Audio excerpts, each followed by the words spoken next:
Our Satrix Be Like this week is Lindani Dhlamini, the CEO of SekelaXabiso, one of the country's leading audit and advisory firms. We know that you basically stumbled into your academic path, so to speak. Tell us about that.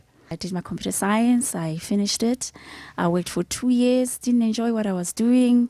My boss at the time happened to be a CA, and I wanted to be like him. So that's how I ended up being a CA. So you meet this person who's a CA and you decide, okay, that's my path, that's where I want to be. Yes. You could not have conceived that you would be playing in a space where you would be one of the leading audit, accounting and advisory companies in the country. I could not have conceived that it would get to this point. However, I always knew that I wanted to do something big.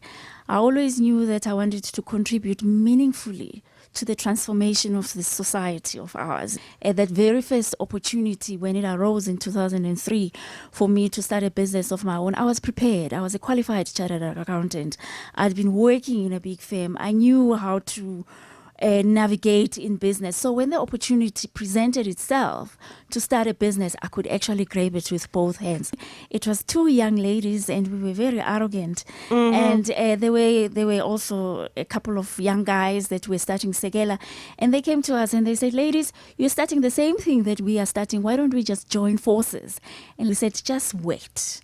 We just want to prove to ourselves that we can actually do this thing as women." And we felt at the time in 2003 that had we joined forces with them, we wouldn't have been on the same playing field. 10 years later, we were confident that we could sit around the table with these guys and own our space and be able to negotiate at an equal level. So it really did take them 10 years to court us. It's a business lesson for people to not be cap in hand, but to make sure that the power relationship is right so that you're not swallowed up in a context where you might be merging forces. I'm very passionate about seeing this country of ours transform. I'm very passionate about the development of young people, and I'm very passionate about the development of women.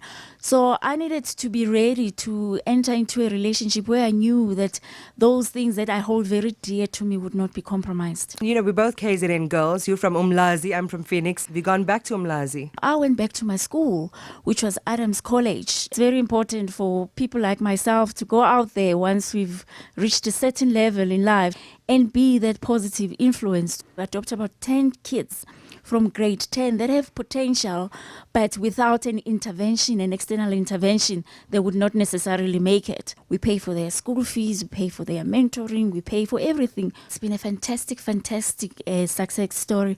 One of the first ones that we started, it's probably about 7 years, and they're on their way of becoming a CA.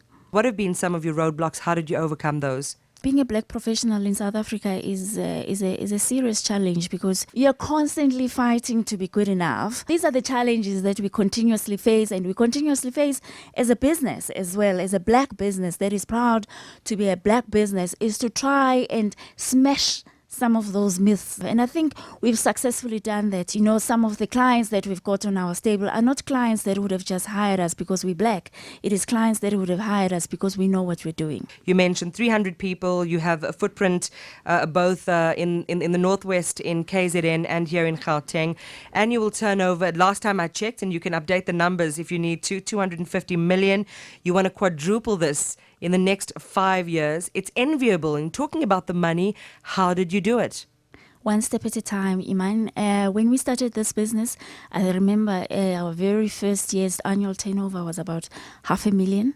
But we knew where we were going, and we took it one step at a time, one client at a time, and one employee at a time. How do you grow your money, your own wealth, and that of your companies? My philosophy in life is you should invest in things that you understand.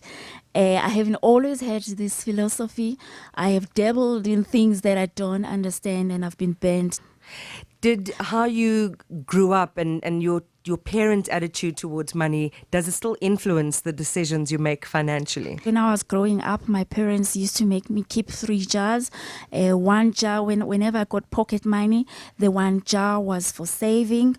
The one jar was for me to run around and buy sweets. And the one jar was to, give back. And that's what I've taught my children, and that's how I live my life even today.